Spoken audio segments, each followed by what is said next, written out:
Cool. Let's go. Okay. Hey guys, welcome back to the channel. Thank you for tuning in. Today I got a special guest with me. I get a lot of questions about investors. I know that's one of the more hot topics in real estate.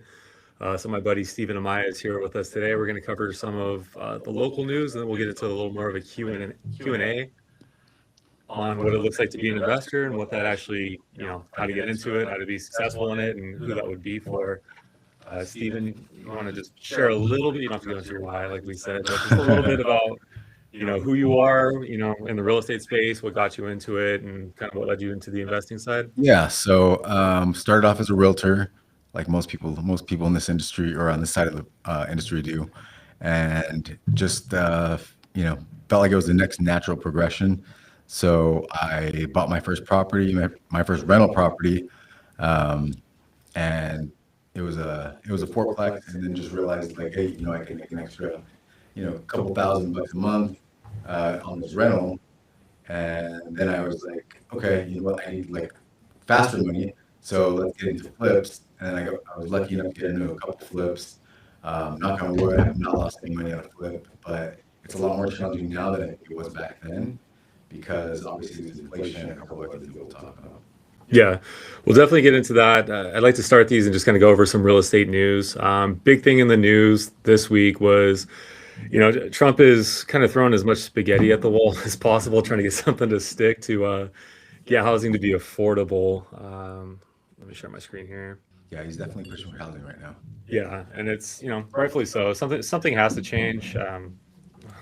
We don't know what that's going to be, but the big news was he wanted to, push to keep driving prices up, not down. Which is kind of counterintuitive to affordability. But what he's pushing for is lower rates. With the new Fed chair tentatively coming in the next 3 months now, he's hoping that he can push rates down. On your side, do you see that being, a reality, or how do you see that realistically shaking out? I think there's a lot of things to consider. Um, I think there's a lot going on behind the scenes that we're not really told in the mainstream media. But yeah, I think he really is pushing for lower rates. He's been hammering that, and I've heard him say before, like, I don't want to. He's like, I can make the prices go down if I wanted to, but I don't want to do that to people who already own a home. They've worked this hard. They've been paying their mortgage for years to have them just the prices go down isn't fair to those people either. So I think he's trying to find like a happy medium. We always say, um, uh, what was it? Buy the house, date the rate, or something like Yeah, that. marry the house, date the rate. Yeah, stupidest thing I've ever heard. But yeah, agents used to say Yeah, that. yeah, But like that's what's happening now. So like the people that bought then, people that they took that risk to buy the house, and that was the plan, was to refinance after. And now that he's doing this, he can actually make that a reality. So um, I think it's always going to be give and take. If the market goes up, if the prices go up, the rates are going to come down. If the prices go down, the rates are going to go up. So you're always going to be right in that middle spot. So I think it's just naturally going to happen, whether it's Trump or whoever's like the officials going to make that happen. yeah. And I like that, because a couple of years ago, everyone was, that was a saying. I never said except that was stupid. I hated it. So Just yeah, it sounded like a lie. But a lot of folks bought. What was going back to 22, 23 was when that little moniker popped up. And so most of the people that bought during that time, they seen it go up to 7. Now it's back down to, what are we now, like 6.1? yeah. I think it'll be lower. They never had that opportunity to cash in on that promise or that sales pitch. So I never thought of it from that angle. The way I look at the market, and it's just it's like jumping into a wave in the beach. It's your equity's up here, are you jumping in at the top and Sure. going to crash? And it has been the risk, naturally, for as long as housing's been the American dream, since going back to like 1930. I want something obviously to happen, because I'd rather sell affordable housing than Especially in our market. in what. In our market, it's all affordable housing for the most Yeah, part. So, um, I think one thing to consider is like if you're a seasoned investor or if you're just buying one home, expect volatility in anything, and just mhm. it's no risk, no reward type of thing because anything you invest in is going to be volatility. I like that. When you look at like a 401k or retirement, that's For sure, look at that's COVID. always, Like I had yeah. a 401k and that thing tanked. and then a couple months later, it was more than I had before. So Yeah, it came roaring back. I'm heavily invested in, crypto and precious metals and other things like that. So volatility on that has been crazy. My account went down like 200 grand on Friday. So I was like, the weird thing is I didn't freak out because I knew there's a possibility of happening. So I would just, and I know we'll get into that in a minute, but one of the main things is like, be ready for volatility. Okay.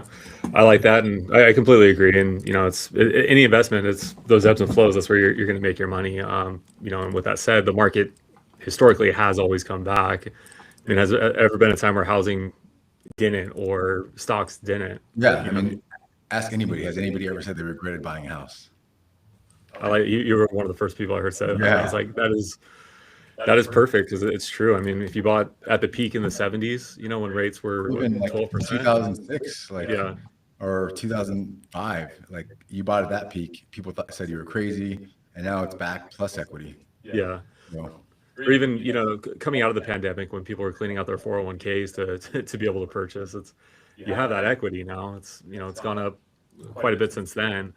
Last year, I'll pull up this screen, housing was relatively flat when, all things considering, but I mean, what's the news all talking about now? It's housing. I just want to show what the market really did last year. I've talked about it quite a bit on this channel. I'm showing the main markets. You got entire MLS, which is going to be California, Riverside County, Orange County, Los Angeles County. If you look at the numbers in January 2026, which we just closed out, let's say entire MLS, you're at 795. Going back to January last year, 799. Riverside County last year, average price was that 595? yeah. January last year was 605. I love that you do this. There's just so much information on this that most people don't see, and this is the thing. Like I said, this is the stuff you won't see in the media. You won't really see it on social media. So yeah, that's amazing that you do this. Thank you. Yeah, I try and show like a real world, real application, what's actually going on. Because if you watch the media, I mean, I just got an update today that it's a buyer's market now from Newsweek or something. Like, how do you determine that we're Yeah. 4 weeks into the new year? Historically, January, December are very slow. So yeah, it looks like a buyer's market, but In your opinion, what is it? right now, Yeah. I say it's balanced. Okay, I agree. It's I mean, technically, we're about 3 months inventory, 3.5 months inventory. So technically, over 6 months would be a buyer's market. I think right now with 3 months, you're at the sweet spot. You have options, you have inventory, things are sitting a little bit longer. Yeah. So if you didn't pull the trigger last weekend, that house might still be here. Yeah. Now that said, if it looks right and it's priced right, it's probably gone within a week or two. Yeah, I do kind of believe it's switching into a buyer's market because I'm starting to see, like, obviously from all of our agents, like properties are going into escrow, and then the buyers are like, oh, you know what, I like that one down the street better, and then they're Yeah. canceling this one and going with that one. So they do have more choices. They are asking for closing costs and things like that. So as an investor, that's something you definitely need to look into too, which I think we're going to get into in a minute. But Yeah.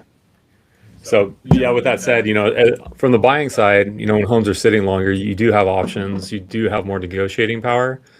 You can get some of those closing costs covered or some of those out-of-pocket expenses handled by the seller typically.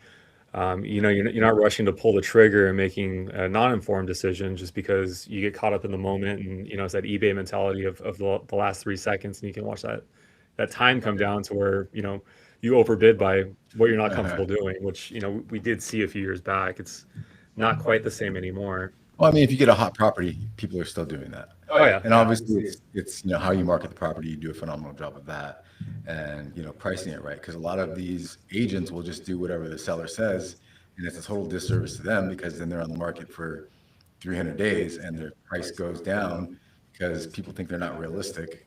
When I know you price your homes right, and you do the right marketing. You don't just do like lame, just basic photos. Like you do the whole thing. You do the video. You're actually in the videos explaining what's the values are of the property. So I think that has a lot to do with it. You can't just put a property in the MLS and pray anymore. Those days are over. No, it's was it a price, place, and pray? Yeah. Price the home at what higher than what anybody else said it was going to sell for. Yeah. Throw a sign in the yard and then pray that it sells. Yeah. That's a it was an okay strategy for a while, not a great strategy, I but it mean, worked. that's all you got to do at one point. But those days are, like I said, those Yeah. days are over. Yeah, if you don't know how to market and work a property anymore, it's you're doing a disservice to the industry. Yeah, even like when I buy flips, like I always let the agents that find me the deals relist. But like, there's some that I know that just aren't. They're mostly wholesalers and they don't have the market expertise like you, and they're not really in the market every day, and they're not marketing the properties correctly. I'll just buy them out. Just say, like, I'll just give you an extra 15 grand, like, Oh and I'll wow. list it to somebody else after. Yeah. Because I know they're going to do me a disservice. Like I already know that game. So I already know how it goes, and it's too much money to risk for an agent that's not going to do the right thing. Yeah, and one downturn, which we've seen a few of in the previous graph that I was showing. We saw that the market was going up. It went up about 5% through Riverside County through about June, July, then came down about 3%. So we're up about 1.5 over the year. But from an investor side, you're kind of watching the market go up, then all of a sudden you're chasing the market down rather than just doing the right thing at the beginning and pricing where it should be. For sure. Like I'm very conservative, so I'm gonna definitely be like either right there, depending on if there's any other flip comparables, or I'll be um, even a little bit lower sometimes, just because when I do my numbers, I always do the worst case scenario. Yeah.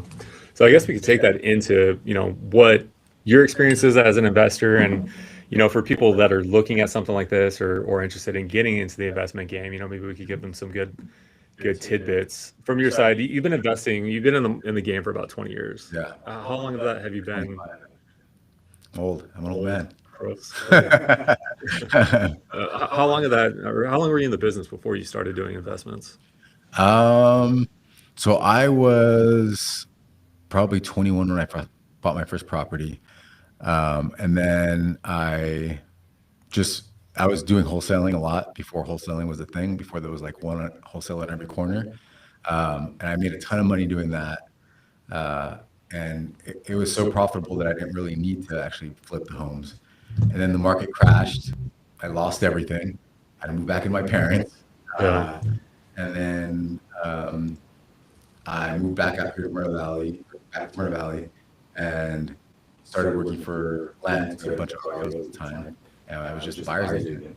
And like it was like shooting fish in a barrel because they had buyers calling every day, and the agents didn't want to take calls. So I was literally going on like 3 or 4 different appointments a day. So I kind of like my whole thing was like, okay, since I have 100,000 in my savings, I'm going to buy property, and I just kept doing that over and over again. So yeah, I would just sell houses. I mean, you saw me. We're out there every weekend doing open houses in Moreno Valley in the 100-degree weather, picking up signs, which I hated, and that was my only motivation to I get still hate out. it. I still hate it. I don't enjoy Every it. time I would go to those signs, I was like, I'll do whatever it takes to not do this. Yeah. But did it for. I would say I did open houses almost every weekend for like 5 years. But yeah, like I said, I would just I would do whatever I needed to do to get 100,000 in that one savings account when I buy property, Nice. whether it was a flip or just a buy and hold. Do you Obviously, you can't do that anymore. I was gonna ask later, but do you have you do buy and hold, right?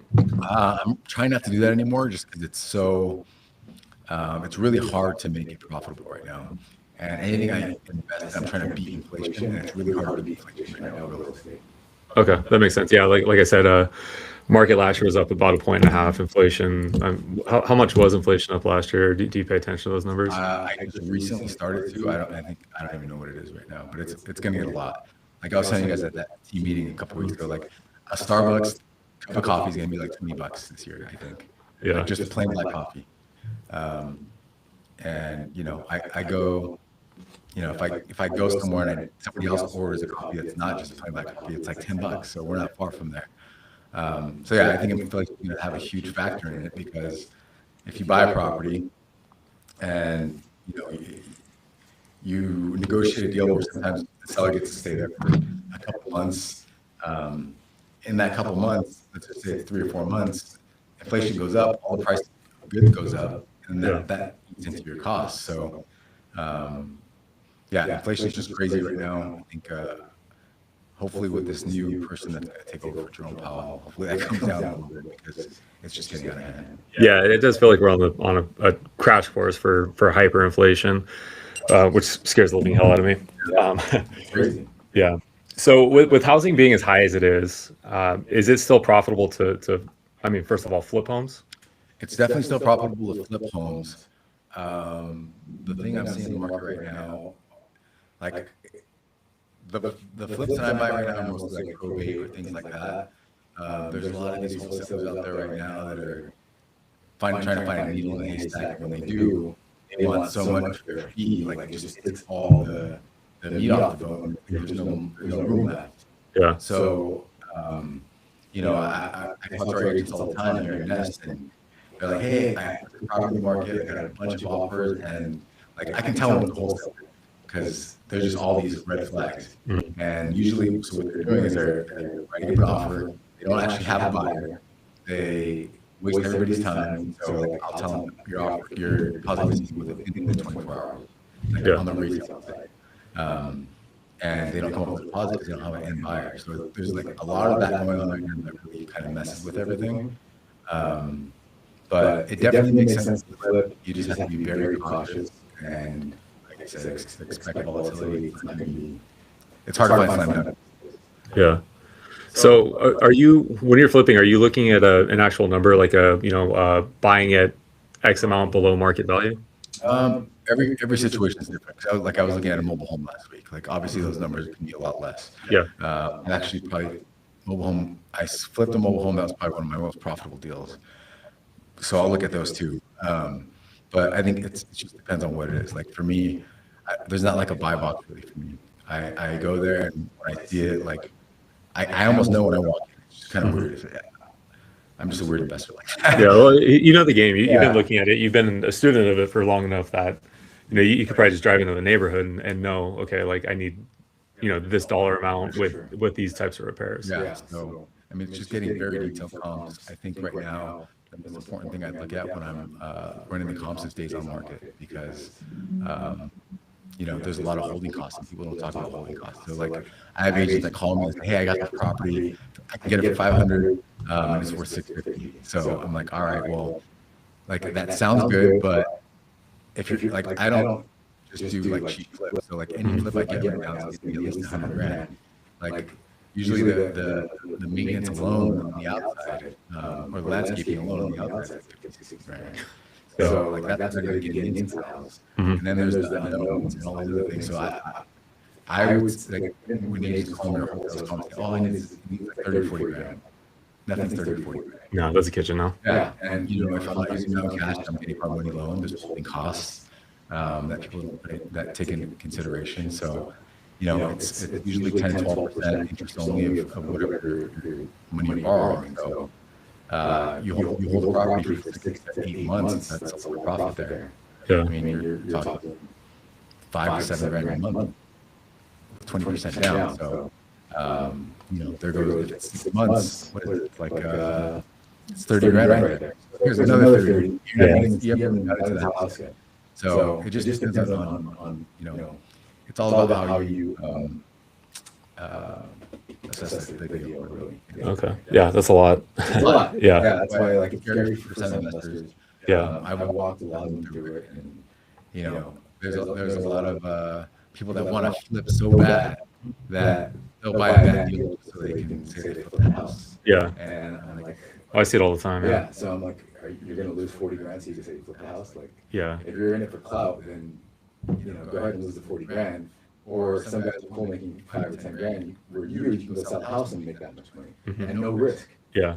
So there's just a lot of there's a lot of silly investors out there. Yeah, I see it a lot. Like I've come across a few listings over the last probably 6 months where they're talking to a wholesaler and they have the property tied up for, some amount that I know it's not going to sell for. They're like, oh, well, he said he had an investor that was going to work with him, and that guy passed, and they keep shopping it, but they tie up what's screwed up on the resale side is they screw up that seller for a while. Oh, for sure. They tie up the property so that seller can't do what they need to do. And if they're in trouble, it's like a probate situation or a default situation. They burn that much time on the clock. You can't get that back. So when you finally can do it right, you're chasing the market down or trying to figure out where you're at now, and you're under the gun more. So it just turns into a lot more stress. Another thing I'm seeing is like there's investors out there who will like let's say you list the property, it's in distress and they need to sell. Um, let's just say it's listed for 500. You got a 510 offer, and an investor comes and says, you know what, I'll match that 510 offer. You can represent me, all that stuff. Mhm. And then once you get an escrow, they're like, oh, you know what, I didn't realize it needed Yeah. an extra 30 grand. So then, they're like, hey, you know what, let's drop the price down to 480. And then by the time that happens, that 505 or 510 is gone because Yeah. you bought something else. So there's just a lot of things like, you're an experience. You know what to look out for. You know what to put in the offer before you even accept it to protect your client. I think that's super important. Yeah, one of my first listings I actually had, it was they came in, they were doing like a 30% conventional. What he didn't tell us, and I didn't really know to look for, was that he was doing hard money. So they tied it up for a week and a half. Spent a week chasing him to get the deposit because they're coming in with it was 5% down or 5% deposit. I was like, okay, cool.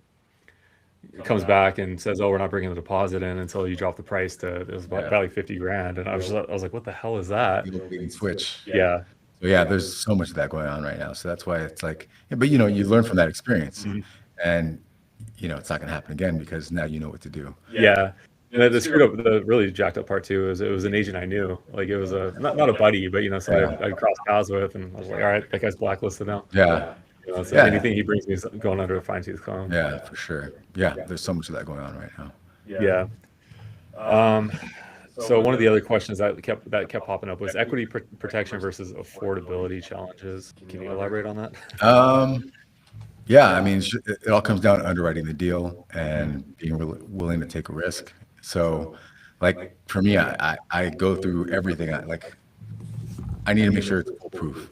So, from running the comps, making sure, because especially out here, like you can run comps on one street, and you can go the next street over, and it's a totally different neighborhood. So that's one thing you need to look out for. One thing that can really kill a deal right now that most people aren't even talking about is insurance. Oh yeah. So I found a really good deal. I was like, all right, yep, no brainer, I'll buy it. Just give me 24 hours. Because if I tell you, so I was just 24 hours and do the research. And I called my insurance person. I was like, hey, do you insure this? He's kind of at the bottom of the bill. Yeah. And like, nope, no insurance company will. So I called a couple of guys and like, yeah, sorry, I can't do it. Yeah. So I can live with that because that's kind of normal now. But I knew 90% of the people that buy my flips are first-time buyers. Yeah. That freaked them out. Yeah. So then I'm gonna have to drop the price like 30 grand, 40 grand because nobody can get it insured. Yeah. That's a good point. I didn't think about that from that side of it. And insurance, I actually had an insurance guy on here a few weeks ago, and insurance is killing a lot of deals. Like even new builds I'm doing, I'm getting people like, well, the insurance is $3 grand, $4 grand a year on If it. they'll do it. If they'll do it, yeah. Because most of them are actually in fire hazard zones. Yeah, and I got something in the mail the other day. It was like, hey, by the way, we're increasing your insurance by $1,000 a year. I'm like, no warning, no, just this is happening. So I've gotten that every year the last 3 years. Yeah. And then I end up just switching and going to someone else. But Yeah. I live pretty close to a hill, so Yeah, every November I just live near a hill. yeah, well, you can buy a golf course. Yeah, I know it's safer. Yeah, it's supposed to be. It's all those errant golf balls that I'm hitting. So when you're pricing a home, do you have like a kind of a long-term plan, or are you just thinking like short-term It just depends. Like for a buy and hold or for something you're flipping? Like something I'm flipping. Not really, because my goal is to get in and out of it like 3 to 6 months max. 3 to 6 months. Yeah. And that's acquiring, rehab, and marketing. Yeah. Well, usually, even if I do hard money, I'll still close it in 2 weeks. Yeah. As long as the seller's ready to move out. But then like probably a month of rehab, and then 15 to 30 days on the market. If it sticks for a while, there's a lot of fallouts, so I got to consider that. Yeah. People realizing that something came up in their credit or something in the middle of escrow they have to cancel. Yeah. Which is happening quite a bit right now. I'm involved in a title company, so I'm seeing that like on a major scale. The follow-up rate. So that's something I definitely take into consideration. Even if the days on the market are 15 days in an area of buying, I got to consider the possible cancellation because that tears in the holding costs.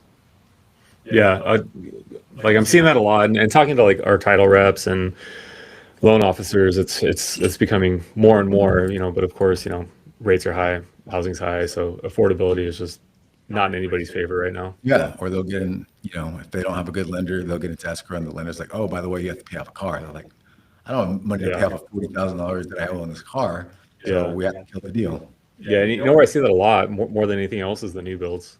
Because Really? the new builds, they want you to go through their lender. Their lender does a very cookie cutter job up front. They just kind of, okay, what are your debts? What's this? What's that? Yeah. They don't really get into it until about 2 to 3 weeks before you're actually closing. So, if you're buying something that's about 6 months out, and this happens almost every single time, if you're not buying that's something that's done until like 6 months out, they don't start working on it until about 30 to 21 days before. And what if your seller's or your buyer's contingent? Contingent. Like if they have to sell their house to buy this? In that case, I have them get approved with one of my lenders first, just because I've seen this happen so many times. Yeah. But in that case, I mean, you're juggling a lot of plates at the same time on that anyways. Most of my sellers in that case, they end up just moving twice Okay. if it's that far out. If it's more of a quick move in, usually we can coordinate those. Yeah, that's easy. Yeah, I was wondering about those 6-month things. Yeah, but usually with the 6 month, on almost all of them, I have to step in at some point. Usually with new builds, I don't have to like get involved too much. Yeah. But on those, I've had to get second and third opinions, like more than I've ever seen in my life. But now I know the game on the new build side, because that wasn't really a spoke of anybody's business before, like 3 years ago. Yeah. It's they're looking for those like safe W-2 20 years Yeah. on the job Easiest type to deals. build. A paper. Yeah, exactly. Not a lot of people have that luxury, and Yeah. I think that the new builders, they're just inundated with so many applications coming in that they just, okay, on paper, on the surface this looks good. Yeah.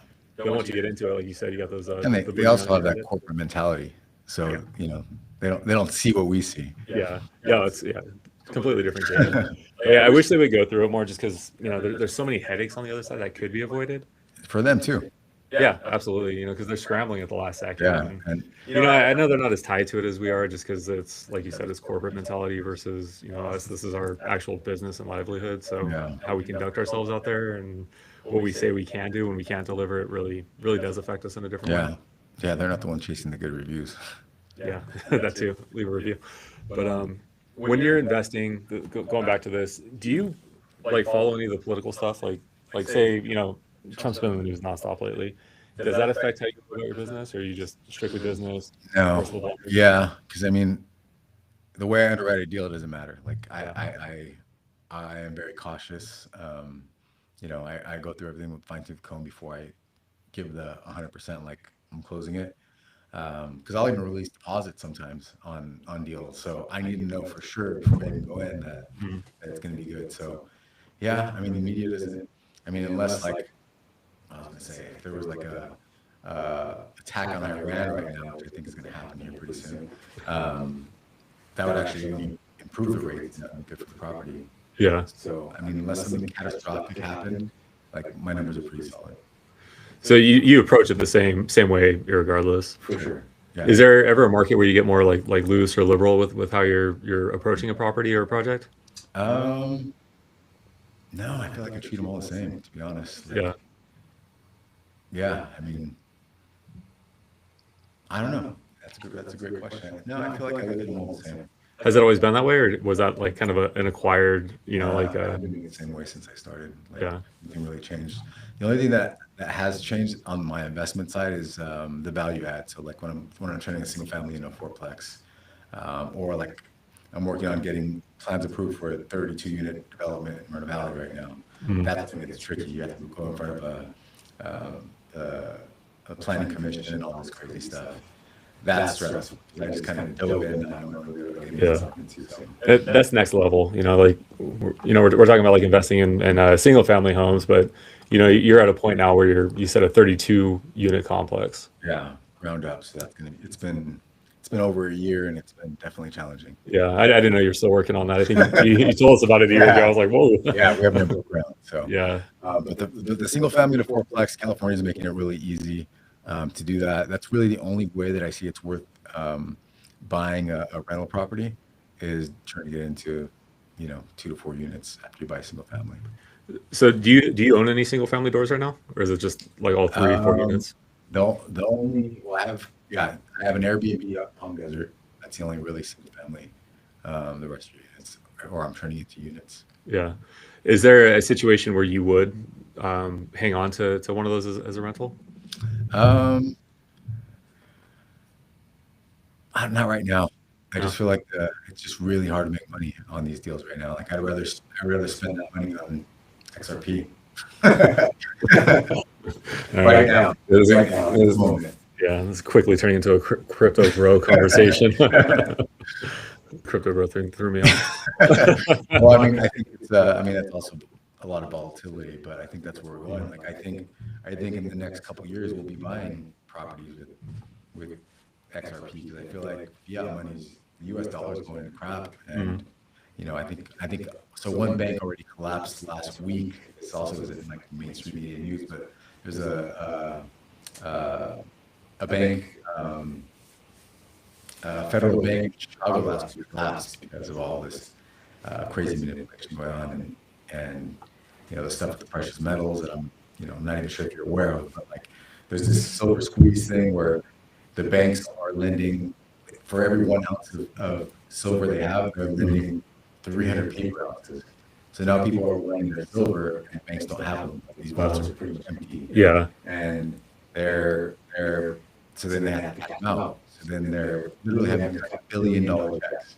Jeez. So if they're going to continue to do that, people are going to take their money out of the bank because they're not going to save it because these banks keep collapsing. Mhm. And they're going to have to put it something else, crypto. It's like that movie. Was it It's a Wonderful Life? That Christmas movie. Remember where the bank collapses and Yeah. I mean, that's he's trying to give everybody their money I back. think we're going to start seeing more banks collapsing. Yeah. That's always a huge sign of an economic change. In your opinion, and this wasn't even in my notes, do you think it's better to just let the economy ride it out and let the market do what it will, or do you We think don't have a choice. do you think so we need the government to keep propping it up, or 'cause that's kind of where it's been. I mean, even during COVID. I think they're just printing money and printing money and printing money, and that's not helping anybody No. but themselves. They're getting themselves out of jail free Yeah. at that point. So that's why I feel like there's already other countries taking their money out of the U.S. dollar. Like it's happening, and I really feel like it's going to go into a different system. I feel like there's going to be a system reset coming up in the next, I would say within the next 12 months, you're going to see a change. Yeah. Yeah. I think the indicators are there. It's just it's we're severely in debt and nobody has answers on what to do. Right.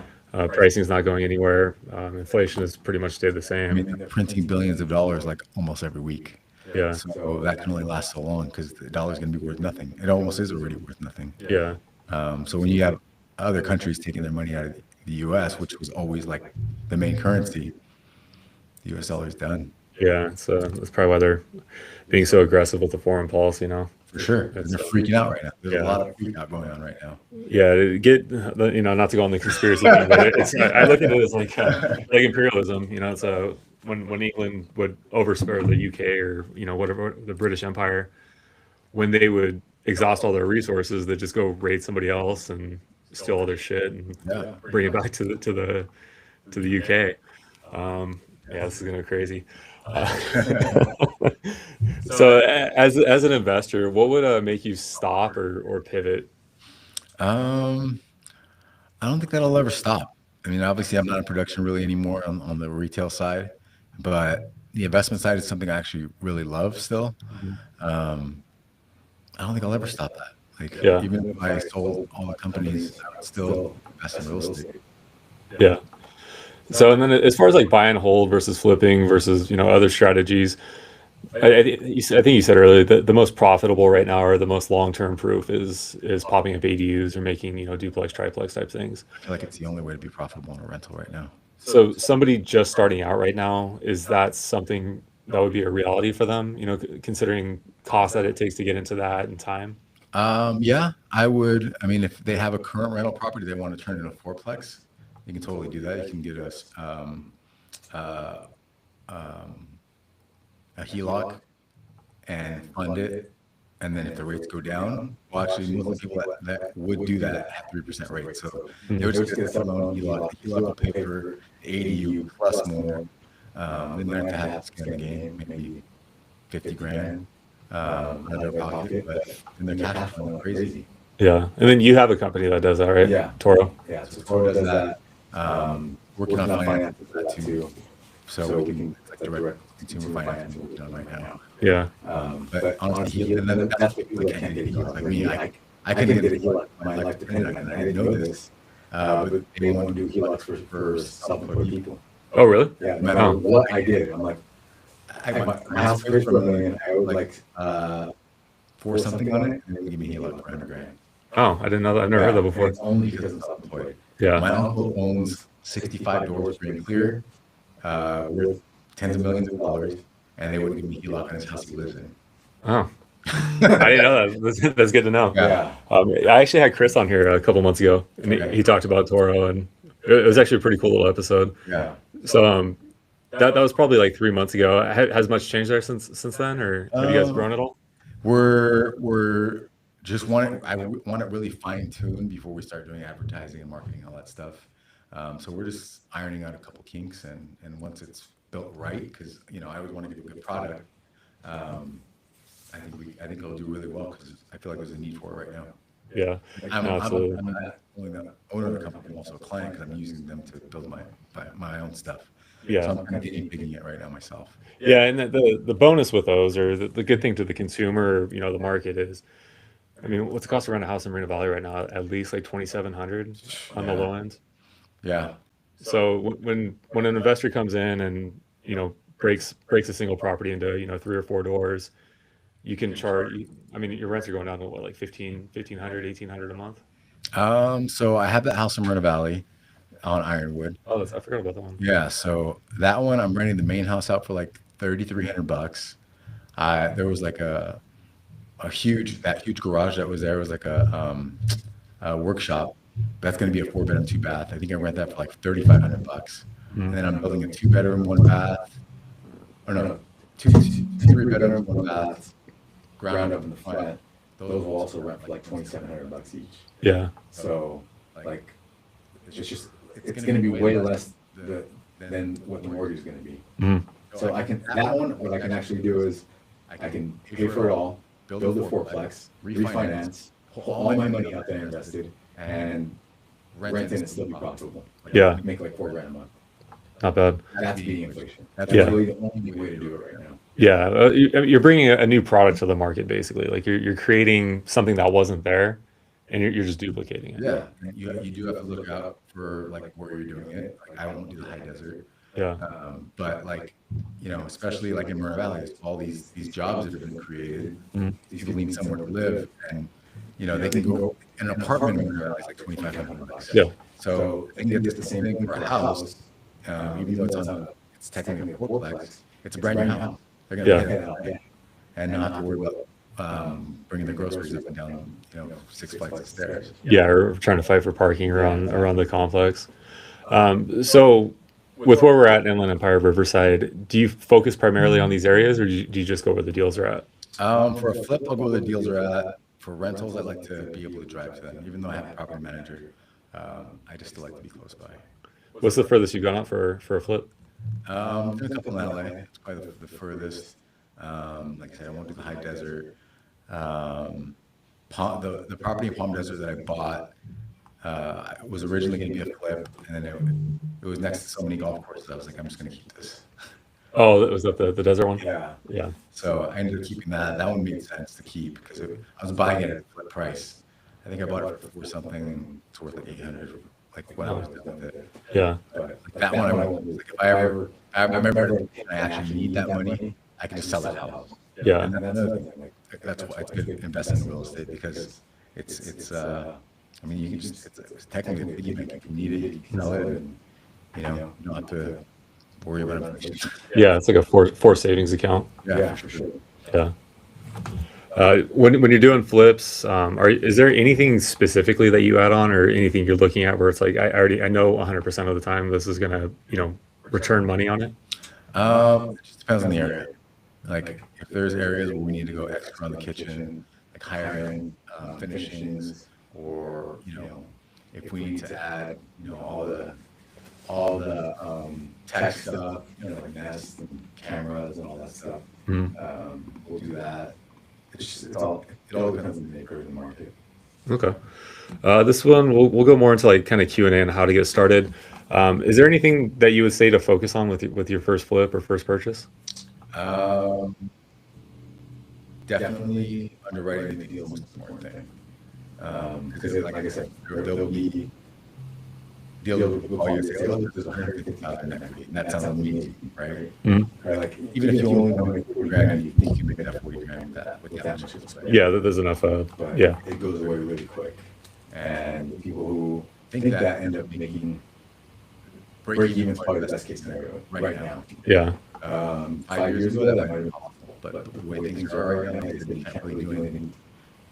Cause like to fix a house under 100 grand if you do it right, and if you don't do it right, like you're just gonna have bad product, and the home inspection would be a nightmare, and people are gonna come with all this stuff. Home inspectors are like, look, they did this yeah, like just a band-aid basically, and it's gonna freak out the buyer, and then you're gonna lose that buyer and have to do it all over again, and you're gonna end up doing the repairs anyway, the yeah, right way.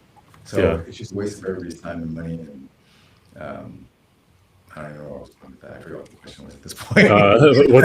What's a focus on with like a first one? Yeah, Basically, where we're going with that is yeah. don't So do a shit I job. would definitely get advice from somebody or partner up with somebody that's done it several times. At least the first one or two, I would partner up with somebody. It's probably the best advice. Yeah, Um, I have my uncle does hard money loans, and what he does for like people that go through him for that is he'll walk them through the whole process. Like there's no appraisal. He'll go to the property himself. He's the appraiser basically, and he underwrites the deal, and he'll tell you how much you need to put down, and he's a great resource. And if you need help, because he's flipped over, I don't know, a couple hundred houses. damn. He's seen it all. He's done every city. He knows what needs a permit, what doesn't. Like I lean on him weekly. So having somebody like that in your back pocket, even if I've been doing this for so long, is priceless. It's Yeah, going to save you hundreds of thousands of dollars. yeah. And it can go sideways fast. I mean, Yeah, a house is a big ass asset. yeah, and it's a huge risk, but there's a lot of opportunity. Yeah. So is there any trends as like an investor now that you're watching out for? Like what kind of trends? Like maybe market trends or we've kind of covered most of that. Yeah, I mean, I don't really. There's really nothing outside the box. It's just underwriting the deal right. Yeah. So when you're looking at it, I guess we could say this is the last question. When you're looking at, is there anything that you would see as opportunity versus caution? Yes, there's two things you can't change about a property: the floor plan. So there's some funky floor plans out there. Mhm. I avoid those because there's certain properties where I can tear down walls and open it up and all that stuff, but there's some that are just so like you just can't do anything with the floor plan. Yeah. I would look out for that, and then I've found really good deals that I backed out on because it was kind of funky to get there.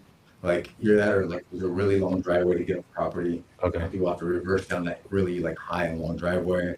That kills the deal. Um, having to drive through somebody else's like backyard to get into the Yeah, or those like, little funky easements. things like that. Definitely look out for those things. Yeah. Okay. Yeah, that's all I had. Any stray observations or stray questions that maybe I didn't answer ask, I guess?